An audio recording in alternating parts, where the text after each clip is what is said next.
aqui do nosso canal. No momento a minha voz se encontra um pouquinho melhor, mas ainda assim por aqui sigo doente. Esse é mais um vídeo de leitura coletiva, onde a gente vai continuar lendo esse livro aqui maravilhoso, essa edição especial, do Isaac Asimov. Bom, relembrando, eu coloco um timer, a gente não lê por capítulo, então eu ponho um timer no temporizador, eu vou lendo e reagindo e ao mesmo tempo marcando junto com vocês. Então, como eu já expliquei em outros vídeos, não é uma leitura coletiva do tipo onde a gente marca, aí todo mundo tá numa live ao vivo ao mesmo tempo, lendo o mesmo capítulo juntos, ou tendo o mesmo temporizador juntos. É uma leitura para vocês ouvirem enquanto vocês estiverem ocupados e fazendo alguma coisa, para vocês se sentirem um pouco comigo, já que no momento eu não consigo fazer ao vivo. Quando eu conseguir fazer ao vivo e tiver bem mais pessoas que me conheçam para poder participar, eu vou fazer com vocês, mas no momento a leitura em conjunto, a leitura coletiva nossa vai funcionar dessa forma. Então, pelo menos esses primeiros vídeos aí da leitura coletiva eu vou explicando, e nos próximos eu só vou dando a entrada e iniciando a nossa leitura, tá bom? Então, aqui a gente tinha parado naquela parte, deixa eu até dar uma olhada, onde um rapaz entrava, na verdade um senhor entrava, quando ele estava sendo interrogado, e falava que iria representá-lo porque o Dr. Seldon tinha mandado ele, né? E isso foi na página 46, que a gente leu até o final, a gente ia dar início à página 47. Então, eu vou dar início a essa leitura com vocês com um temporizador de 30 minutos, tá bom? Vai ser 30 minutinhos de leitura aqui com vocês. Vou colocar no celular. Só um minutinho, pessoal. Lembrando que essa edição especial, ela tem 3 livros. Acho que são os 3 livros iniciais, na verdade tenho certeza. São os 3 livros iniciais ali da Fundação. E eu pretendo ler toda a Fundação com vocês, porque não para em 3 livros, tem mais livros, tá bom? Então, eu vou fazer uma pesquisa a fundo e vou passar uma listinha de todos os livros dessa parte de Fundação do Isaac Asimov. Eu pretendo ler todos os livros do Isaac Asimov aqui no canal também. E todo livro de algum escritor que eu vá ler e tenha mais de um, eu pretendo ler todos junto com vocês, tá bom? Lembrando que em questão de leitura, eu sou uma pessoa que eu não sou muito do oculto. Eu não gosto de ocultismo, eu não gosto de livros adultos, aqueles livros mais voltados para cenas íntimas, essas coisas, esse tipo de coisa. Não é uma coisa que eu gosto de ler. Ai, você tá dizendo que quem lê essas coisas é uma pessoa ruim, é um conteúdo ruim. Gente, não é isso que eu tô falando. Eu tô falando que eu, Letícia, não gosto. É do meu gosto. Então, assim, se tem alguém aí que gosta, não estou desrespeitando você, nem falando que o que você vê é ruim. Eu respeito o que você vê e que você gosta. Mas eu não gosto. Então, o que eu vou ler aqui no canal são coisas que eu gosto.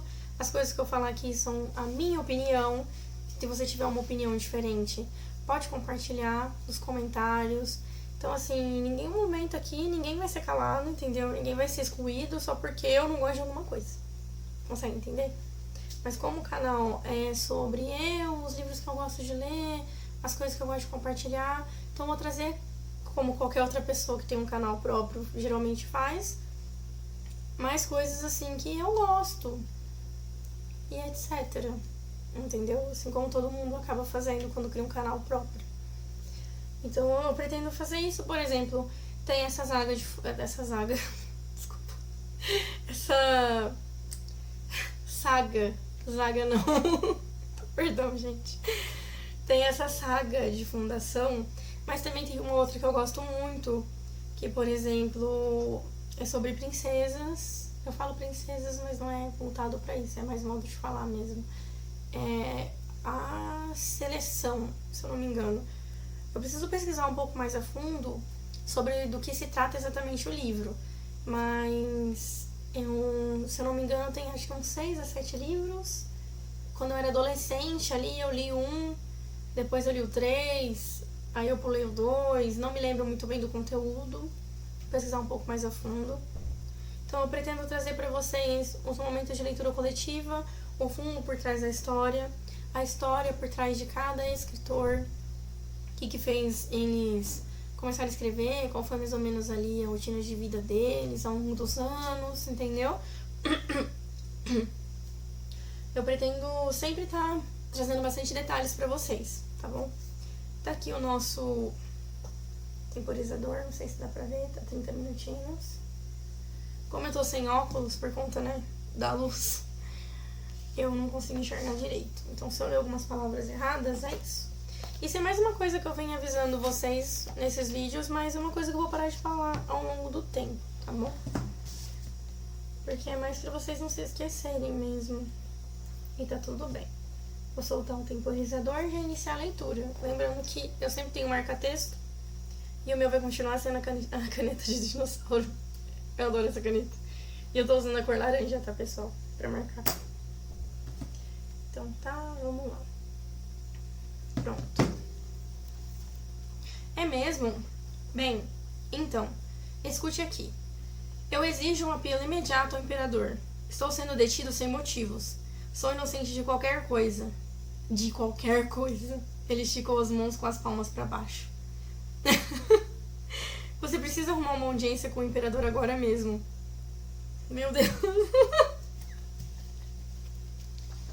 Tipo assim, o advogado chegou, ele não sabe se é do Seldon mesmo que mandou. Ele tá confiando que é. E tá tão nervoso que ele falou, tipo assim, eu quero falar com o presidente. Você tem que marcar um negócio com o presidente que eu sou inocente de qualquer coisa mesmo. Que menino desesperado. Ai, eu vou até grifar isso. Sabe o que é mais engraçado? Que na parte aqui que ele fala qualquer coisa e depois de qualquer coisa, tá em itálico. Então, tipo assim, é como se ele tivesse desesperadamente qualquer coisa. Ele esticou as mãos com as palmas da mão pra baixo. Qualquer coisa. Tipo isso. Muito bom. Coitado, gente, ele tá desesperado. Mas quem imagina passar por isso, né? Se eu não me engano, fazia menos de 30 horas e o menino já passou por tudo quanto é coisa. Aí não dá, né? Ele esticou as mãos. Ah, isso aqui eu já li. Tá. Avakin estava esvaziando cuidadosamente o conteúdo de uma pasta fina no chão. Se Gaal tivesse tido estômago para tanto, poderia ter reconhecido formulários jurídicos de Celomed, finos como metal e com aspecto de fitas, adaptados para inserção em uma minúscula cápsula pessoal. Ele também poderia ter reconhecido um gravador de bolso. Sem prestar atenção à explosão de Gaal, Avakin finalmente levantou a cabeça e disse: A comissão, naturalmente, tem um raio espião escutando nossa conversa. Isso é contra a lei, mas eles usarão um assim mesmo. Gaal rangeu os dentes. Tenso, né, gente? Pensou vocês entrar no meio disso? Tá complicado. Entretanto, Avakin se sentou deliberadamente. O gravador que coloquei sobre a mesa, que para todos os efeitos é um gravador perfeitamente comum e executa bem suas funções, tem a prioridade adicional de bloquear completamente o raio espião. Realmente foi o Seldon que enviou ele, hein, pessoal? Aqui a gente teve a certeza. Isso é uma coisa que eles não vão descobrir de saída. Então, tipo, eles não vão descobrir de primeira, né? Até grifar essa parte. Então, assim, se a pessoa te taca pedra e você tá ali num negócio de ter que se defender, você não vai tacar flor, né? Então, o Seldon aqui, muito bem preparado, enviou mesmo o Avakin, aparentemente, né? Porque eu sou bem desconfiado. E já mandou o cara preparado pra bloquear qualquer planejamento ali do pessoal contra ele. Então, posso falar? É claro. Então, quero uma audiência com o imperador. Gente, ele tá desesperado. Acho que ele ainda não entendeu. A situação. Que, tipo assim, não tem imperador pela situação que eles estão ali, entendeu? Avakin deu um sorriso gelado e Gaal viu que havia espaço no rosto fino dele, afinal de contas. Suas bochechas se enrugaram para abrir espaço. Você é da província, falou o advogado. Não obstante, sou cidadão imperial. Tão bom quanto você ou qualquer um dessa comissão de segurança pública. Quando a gente tá meio desesperado, a gente fala umas coisas sem pensar, né? Tipo, isso aqui pra mim ele falou sem pensar. Porque, por exemplo, foi como se fosse uma patada pro pro Avakin, que é um advogado. E, sinceramente, foi desnecessário, não precisava. Tipo assim, é a mesma coisa quando acontece uma situação onde você se desentende com uma pessoa e vocês estão conversando pra resolver e a pessoa fala uma coisa normal e você, tipo, rebate, sabe? Sem necessidade. Vocês estão se resolvendo, vocês não precisam rebater.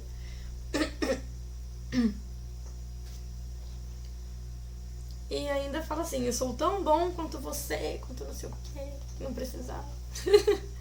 Mas a gente consegue entender o personagem, né? A gente consegue entender que ele tá sob muito estresse. E nesse momento, é um momento onde ele quer proteção. Então ele vê proteção ali no Imperador. Só que é uma proteção que ele não pode ter. Então, tipo assim, ele quer impor. É no momento de nervoso dele. Sem dúvida. Sem dúvida. É só que, como habitante de província, você não entende a vida em Trantor. Não existe audiências perante o Imperador. Para quem mais se pode apelar acima dessa comissão? Existe outro procedimento? Página. Nenhum. Não existe recurso no sentido prático. Juridicamente, você pode apelar para o imperador, mas não receberia audiência, sabe? O imperador hoje não é como os imperadores de uma dinastia Entun. Receio que Trantor esteja nas mãos das famílias aristocráticas cujos membros compõem a Comissão de Segurança Pública. Que você já consegue entender, né, pessoal? Tipo assim, o segurança pública é quem tá em cima dele. Aí ele falou que o controle de Trantor, que é o planeta, né, tá na mão daquelas famílias que estão destruindo Trantor, que são as famílias aristocráticas, que são membros dessa segurança pública que está atrás do Gaal. Então, assim, não tem o que ele fazer. É nesse momento que a ficha dele cai, o chão dele quebra, entendeu? Por conta disso. Este é um desenvolvimento que está bem previsto pela psicohistória, que foi o que o Seldon explicou pra ele aquele dia no quarto, né? Pela linha, quando que vai acabar, etc. É mesmo? Perguntou Gaal. Neste caso, se o Dr. Seldon pode prever a história de Trantor 300 anos no futuro, ele pode prevê-la 1500 anos no futuro. Nossa. Que sejam 1500. Por quê? Ontem ele não podia ter previsto os acontecimentos desta manhã e me avisado? Não. Desculpe. Gaal se sentou e repousou a cabeça numa palma suada. Gente, o menino tá até suando, coitado. Eu até consigo entender que a psicohistória é uma ciência estatística e não pode prever o futuro de um único homem com precisão. Você deve entender que estou aborrecido. Eu falei pra vocês que ele tava estressado, né? Só pela resposta dele ali. Não é só sobre ler o livro e ler a interpretação do personagem no ambiente, mas imaginar a situação dentro da cabeça e buscar entender não só a pessoa, mas aquilo que não está escrito. Quando eu leio, eu penso dessa forma. Que nem eu falei pra vocês atrás que ele estava estressado. E agora que ele fala assim, o Gaal, você deve entender que estou aborrecido. Ele termina dessa forma. Porque cá entre nós, você chega no planeta achando que você vai conhecer o seu ídolo, que você vai se formar, vai criar uma história e tudo, e você é enfiado num monte de coisas que é só dor de cabeça. E tem ainda envolvimento de governo, essas coisas, você sentir como? Você não ia ficar em paz, né? Você se sentir mal ou, no mínimo, estressado. Mas você está errado. O Dr. Seldon era da opinião de que o senhor seria preso esta manhã. O quê? Infelizmente é verdade. A comissão tem sido cada vez mais hostil em suas atividades. Novos membros que entram no grupo têm sofrido interferências cada vez maiores. Os gráficos mostraram que, para nossos propósitos, seria melhor que as coisas chegassem a um clímax agora. A comissão propriamente dita estava andando um pouco devagar. Então o Dr. Seldon o visitou ontem para forçar a mão deles, por nenhum outro motivo. Gaal prendeu o fôlego. Gente do céu. O Dr. Seldon é tão inteligente que ele previu e queria que o pessoal agisse daquela forma para ele conseguir chegar no objetivo dele. Então aquela pessoa que é tão inteligente que você tá agindo, tipo assim, eu vou fazer isso pra atacar ele, mas ele queria que você fizesse aquilo. Que foi exatamente isso que foi falado aqui agora. Gal prendeu o fôlego. Eu estou ofendido. Por favor, era necessário. O senhor não foi escolhido por nenhuma razão pessoal. Precisa entender que os planos do Dr. Seldon, que são preparados com base na matemática desenvolvida ao longo de 18 anos, incluem todas as eventualidades com probabilidades significativas. Esta é uma delas. Fui enviado para cá por nenhum outro motivo, além de assegurar ao senhor que não precisa ter medo. Tudo vai terminar bem. Quase certamente para o projeto e com razoável probabilidade para o senhor. Quais são os números? Gal exigiu saber. Para o projeto, mais de 99,9%. O projeto dá certo, né, no caso. E para mim, fui instruído de que essa probabilidade é de 77,2%. Então tenho mais de uma chance em 5 de ser sentenciada à prisão ou à morte. Família, deixa eu até grifar isso daqui. A probabilidade não é 100% pra você. Eu me preocupo até com a questão do projeto, porque tem 1% de chance de dar errado, né? Não, minto. 0,1% de chance de dar errado. Certo? Não, perdão, pulei uma linha. Esta última opção é de menos de 1%. Certo. Os cálculos a respeito de um homem nada significam. Envio o Dr. Seldon para falar comigo. Infelizmente, não posso. O Dr. Seldon também foi preso. A porta foi escancarada antes que Gal, que se levantava, pudesse fazer mais do que começar um grito. Um guarda entrou, foi até a mesa, apanhou um gravador, olhou para todos os lados do objeto e o colocou no bolso. Vou precisar desse instrumento, disse Avakin baixinho. Vamos lhe fornecer um, advogado. Um que não ative um campo de estática. Neste caso, minha entrevista acabou. Gal ouviu partir e ficou sozinho. O pessoal demorou para entender bem que ele falou que de saída, né? Eles não perceberiam. Até grifei essa parte aqui. Muito bom. E sabe o que eu achei legal? Que ele teve a cara de pau de falar assim, minha entrevista acabou. Mas tipo assim, ele deixou claro que ele sabia que o pessoal tava ouvindo e que ainda assim ele usou um campo de estática. Muito bom, pessoal. O julgamento. Perdão. Capítulo 6. Esse capítulo 6, ele não começou com a enciclopédia galáctica, né? Que geralmente começa. Acho que é mais pra não sair do clima de tensão, né? Pra gente permanecer dentro da história e não se perder ali. Então, vamos lá. O julgamento. Gal supôs que fosse um julgamento, embora tivesse pouca semelhança, juridicamente, com as elaboradas técnicas de julgamento sobre as quais ele havia lido. Não durou muito. Estava no seu 3º dia. Mesmo assim, Gal não conseguia mais puxar suficiente a memória até a lembrança exata do começo. Ele próprio não havia sido muito interrogado. As armas pesadas foram todas usadas contra o próprio Dr. Seldon, Harry Seldon. Entretanto, estava sentado ali, imperturbável. Afinal, era tudo questão, assim, tudo fazia parte do plano dele, né? Então não tinha por que ele estar perturbado, ele não ia ser surpreendido com nada. Para Gal, ele era o único ponto de estabilidade que permanecia no mundo. A audiência era pequena e composta exclusivamente por barões do Império.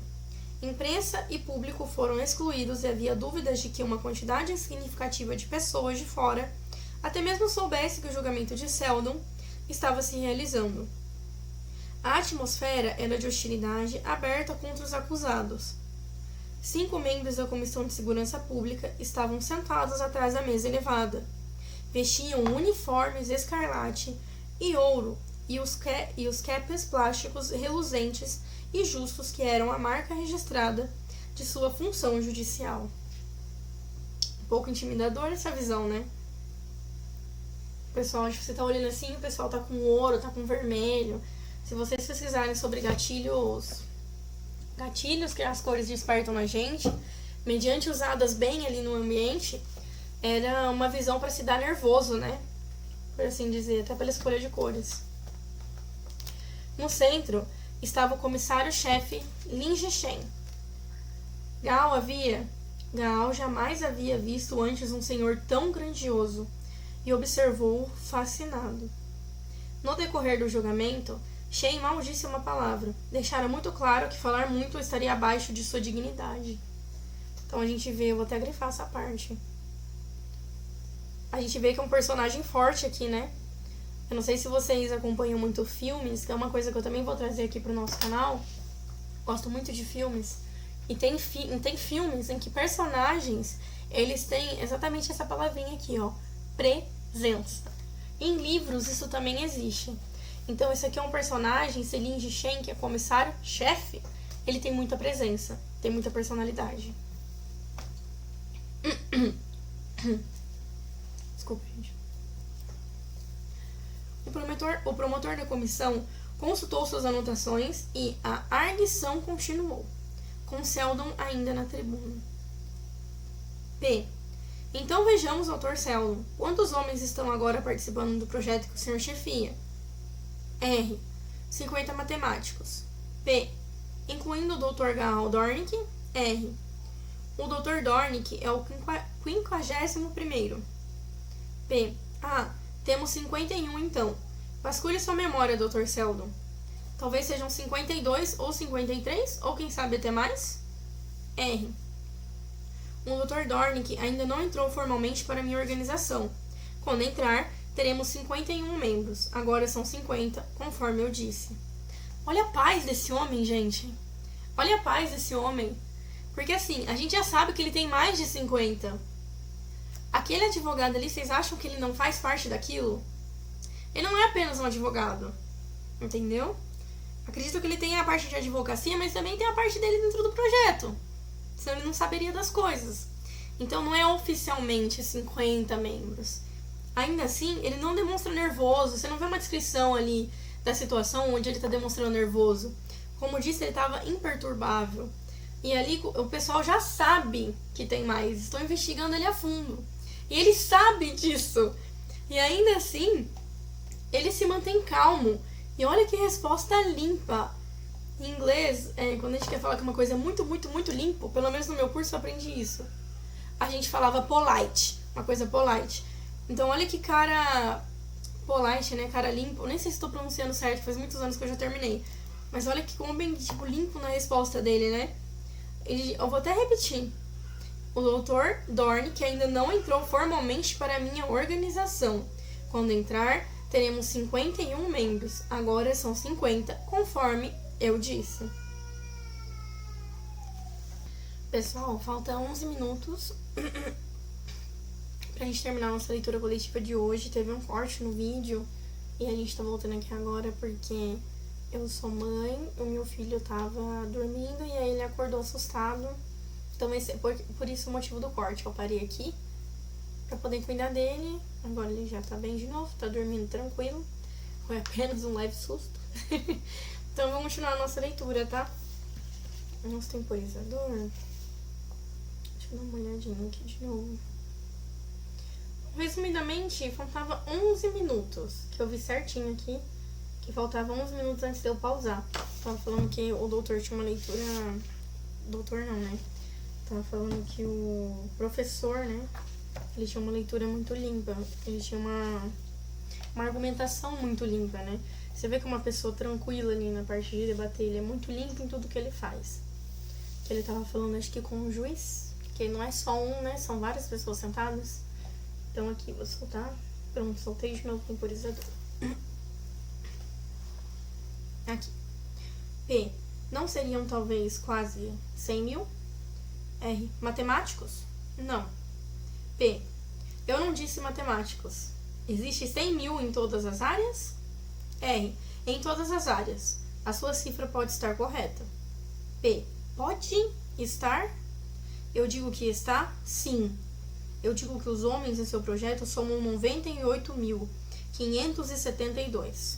R. Creio que você está contando mulheres e crianças. P. Levantando a voz. 98 mil! Não consigo gritar, gente, que meu filho tá dormindo. Eu não gritava pra dar uma emoção assim pra vocês.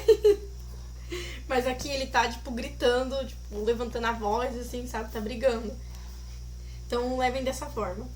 98.572 é a intenção da minha declaração. Não há necessidade de discutir isso. R. Eu aceito os números. Cara, se eu fosse juiz e o cara me respondesse desta forma, calma, clara, limpa, eu ia ficar mais estressado ainda. P. Consultando suas anotações. Nossa, ele mexeu com a cabeça do juiz, gente. Que eu tô consultando a anotação. Vamos deixar isso de lado por um momento. Então, e voltar a um assunto que já discutimos razoavelmente. O senhor repetiria, Dr. Seldon, seus pensamentos com relação ao futuro de Trantor?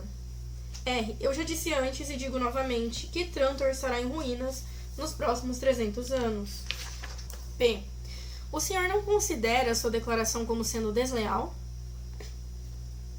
É. A partir do momento que você tem razão naquilo, mas você está indo contra uma organização muito mais forte, você é chamado de desleal mesmo. Isso acontece em muitos livros. Até na vida real mesmo. R. Não, senhor. A verdade científica está além de lealdade e deslealdade. P. O senhor tem certeza de que suas declarações representam a verdade científica? R. Tenho. P. Com base em quê? R. Com base na matemática da psicohistória. P. O senhor pode provar que essa matemática é válida? R. Apenas para outro matemático, cara. Gente, ele mandou muito bem, vai. Ele mandou muito bem. P. Com um sorriso. Essa nem o juiz aguentou ficar sério. A sua afirmação, então, é que sua verdade é de natureza tão esotérica que está além da compreensão de um homem comum. A mim me parece que a verdade deveria ser mais clara que isso, menos misteriosa, mas abertamente. R. Para algumas mentes, ela não oferece nenhuma dificuldade. A física da transferência de energia, que conhecemos como termodinâmica, tem sido clara e verdadeira por toda a história do homem, desde as eras míticas. Mas pode haver pessoas presentes que achem impossível projetar um gerador de energia. Pessoas de grande inteligência também. Duvido que os estudados, comissário. Neste ponto, um dos comissários se inclinou na direção do advogado. Suas palavras não foram ouvidas, mas o sibilar da voz transmitia certa aspereza. O advogado corou e interrompeu Seldon. P. Não estamos aqui para escutar discursos, Dr. Seldon. Vamos supor que o senhor tenha deixado clara sua posição. Deixe-me sugerir ao senhor que suas previsões de desastre possam ter a intenção de destruir a confiança pública no governo imperial com finalidades pessoais. R. Isso não é verdade. P. Deixe-me sugerir que o senhor pretende declarar que um período de tempo antecedente e a assim chamada ruína de Trantor será repleto de distúrbios de vários tipos. R. Isso está correto. P. E que, pela mera previsão disso, o senhor espera provocar esse estado e ter, então, um exército de 100.000 à sua disposição. R. Em primeiro lugar, isso não é verdade. I. Se fosse, a investigação mostrará a você que nem 10.000 são homens em idade militar e que nenhum deles tem treinamento com armas. P. O senhor está agindo como agente para outra pessoa? R. Não estou sendo pago por ninguém, senhor advogado. Não é um juiz, gente. É um advogado que ele está discutindo. Falei errado. Vamos lá. P. O senhor não tem interesse algum? Serve somente a ciência? R. Sim. P. Então nos mostre. O futuro pode ser mudado, Dr. Seldon? R. Obviamente. Este tribunal pode explodir nas próximas horas ou não. Se explodir, o futuro será indubitavelmente alterado em alguns aspectos menores. P. O senhor está tergiversando, Dr. Seldon. Pode a história da raça humana como um todo ser alterada? R. Sim. P. Facilmente? R. Não, com grande dificuldade. P. Por quê? R. A tendência psicohistórica de um planeta inteiro cheio de pessoas contém uma inércia imensa. Para que ela seja alterada, deve ser confrontada com algo que possua uma inércia semelhante. Ou muitas pessoas devem ser levadas em conta, ou, se o número de pessoas for relativamente pequeno, Um tempo enorme para mudanças deve ser permitido. Você compreende? Gente, o que ele tá falando basicamente é que as coisas vêm aos poucos e com o passar do tempo, e que ao mesmo tempo é todo mundo que gera aquela mudança, né? Porque cá entre nós, pensem comigo, a gente vive em sociedade. Você pode achar que não, mas a pessoa A, B e C afeta a sua vida também, de alguma forma, entendeu? Às vezes diretamente, às vezes indiretamente, mas ela acaba afetando. Então é isso que ele tá falando, que tipo, teria que pegar todo mundo e planejar, e aos poucos, ou seja, com o passar de milhões e milhões de anos, obter uma mudança. Não seria assim, da noite pro dia, num estalar de dedos, entendeu? Primeira vez que eu vou instalar o dedo falhou. Vocês entenderam? É basicamente isso que ele tá falando. P. Acho que sim. Trantor não precisa ser arruinada se uma grande quantidade de pessoas decidir agir para que isso não ocorra. Resumidamente, é o que eu acabei de falar. R. Isto é correto. P. Digamos 100 mil pessoas. R. Não, senhor, isso é muito pouco. P. O senhor tem certeza? 100 mil pessoas é bastante gente, né? Mas para a quantidade de mudança necessária, é pouco. R. Leve em consideração o fato de que Trantor tem uma população de mais de 40 bilhões. Leve em consideração ainda o fato de que a tendência que leva à ruína não pertence a Trantor somente, mas ao Império como um todo. E o Império contém quase 1 quintilhão de seres humanos. Tem chão aí, né, galera? Tem bastante chão aí. E não vai ter mudança por parte do Império, porque a gente sabe que a partir do momento que a pessoa ela tem um poder, um controle, aquilo sobe, né? Sobe-lhe a mente. A pessoa tem um ego enorme e aí ela não quer descer daquele salto que ela subiu. E é assim em muitas histórias de governo, etc. Assim como nessa. Então pode o planeta inteiro mudar, mas o Império não vai mudar, porque o Império quer mandar. Então, de qualquer forma, ainda mais que o Império tem 1 quintilhão, ou seja, quíntuplo, sei lá quantas vezes que eu sou ruim de matemática, de pessoas a mais que Trantor. Então não vai ter uma mudança ali, né? P. Compreendo. Então talvez 100 mil pessoas possam mudar a tendência se elas e seus descendentes trabalharem por 300 anos. R. Ele tentou contornar ali para não envolver o Império, o advogado, né? Fazendo com que as pessoas continuem sendo escravas do Império, né? E que elas continuem ali presas a ele, né? Como numa roda gigante, onde o rato corre e não para de correr. Receio que não. 300 anos é muito pouco tempo. P. Neste caso, Dr. Seldon, ficamos com essa dedução a ser feita a partir de suas declarações. O senhor reuniu 100 mil pessoas dentro dos confins do seu projeto. São insuficientes para mudar a história de Trantor em 300 anos. Em outras palavras, elas não podem impedir a destruição de Trantor, não importa o que façam. R. Infelizmente, o senhor está correto. P. E por outro lado, seus 100 mil não foram reunidos com nenhum propósito ilegal. R. Exatamente. P. Lentamente e com satisfação. Coitado, mal ele sabe que o Dr. Seldon já sabia do julgamento, as respostas dele foram muito bem pensadas e calculadas, ele não foi surpreendido. Ele tá lento e com satisfação, mas ele não faz ideia de que quem levou e conduziu a conversa ali não foi ele como um advogado, mas sim o cientista sentado à frente dele. Neste caso, Dr. Seldon, agora preste atenção, senhor, com muito cuidado, pois queremos uma resposta bem pensada. Qual é o objetivo de seus 100 mil? A voz do advogado ficara estridente. Ele havia montado uma armadilha. Encurralara Seldon num canto. Ele o levara astutamente até um ponto onde parecia não existir resposta. Houve-se um burburinho cada vez maior de conversa que varreu as fileiras dos nobres na audiência e invadiu até mesmo a fileira dos comissários. Eles se curvavam na direção dos outros em roupas douradas e escarlates. Somente o chefe permanecia inabalável. Que é aquele chefe, comissário-chefe que a gente viu que tem presença, né? Que é uma personalidade forte, é um personagem forte. Harry Seldon permaneceu imóvel. Esperou que o burburinho se dissipasse. E aí vem a resposta dele. R. Para minimizar os efeitos dessa destruição. P. E o que o senhor quer dizer com isso exatamente? R. É bastante simples. A destruição futura de Trantor não é um acontecimento fechado em si mesmo, isolado no esquema de desenvolvimento humano. ele será o clima de um intrincado drama, intrincado drama que começou séculos atrás e que está se acelerando constantemente.